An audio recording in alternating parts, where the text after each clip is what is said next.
I just finished listing all of my today's listings, so 10 of them, and I finally got down to this pile of listings right here.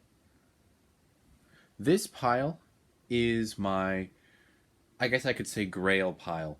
Every single listing in this pile, 10 listings, is something that is a really, really good find.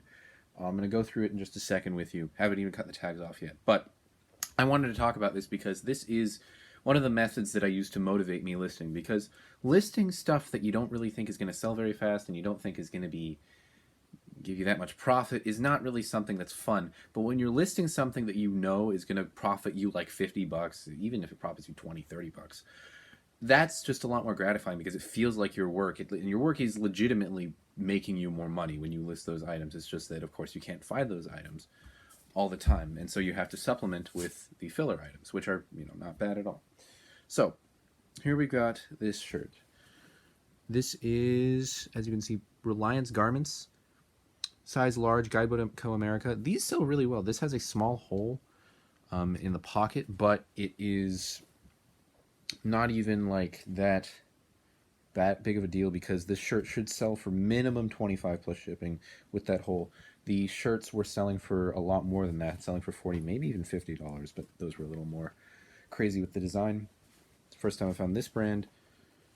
What is going on here? Mother Jeans, size 26. This is a brand that I don't expect to ever find again here.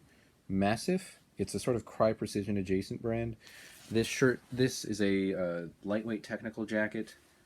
Should sell for minimum like $100, probably closer to $200, maybe $300. It looks like it retails for somewhere in the vicinity of $300 to $600, and the demand for this stuff on eBay is really high, like 2x. Duluth Trading Co. Alaskan Hard Gear, size 3XL, button-up shacket. That's what that's called, where it's like a shirt, but it's a really heavy shirt bordering on a jacket. That's one of the terms that you can use to describe that. 3XL, Duluth Trading Co. and Alaskan Hard Gear is a good subline of Duluth Trading Co. There's multiple sublines to know. That's one of them.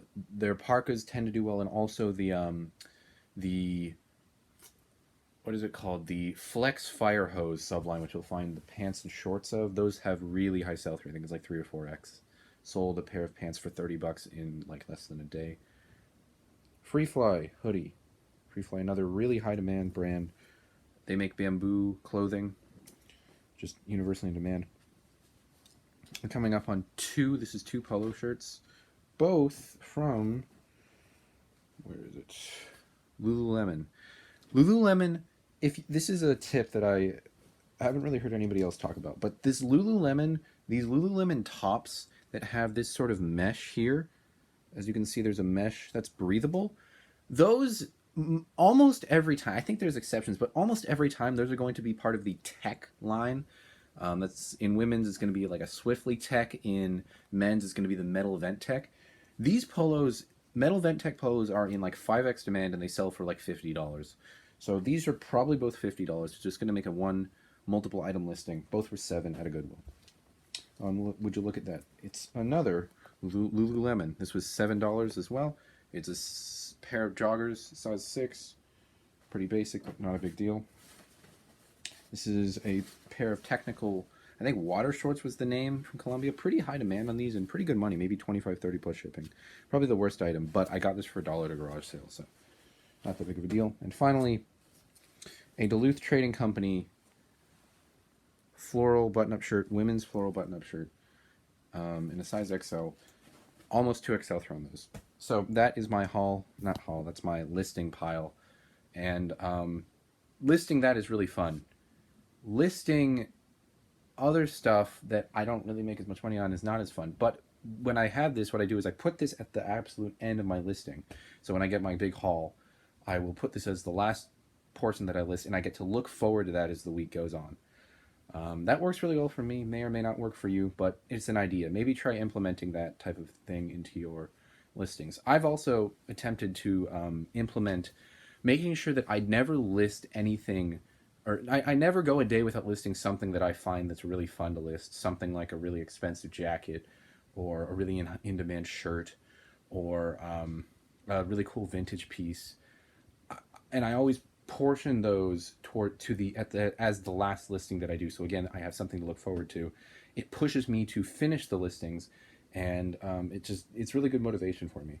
This is not something I've heard anybody talk about, because people say you got to list every day, but nobody really gives you ways to motivate yourself to list. And this is one of the few ways that I've found to work. I've been listing consistently 10 a day for over a month now. I did miss one day, but granted, that was because the internet was down and I didn't have drafts because I was dumb. So one day that it didn't work out, but I've been listing consistently ever since. Never haven't had a problem since I've implemented this idea of trying to have fun things to list. Hopefully it helps you out. Thanks for watching. Bye. What? End the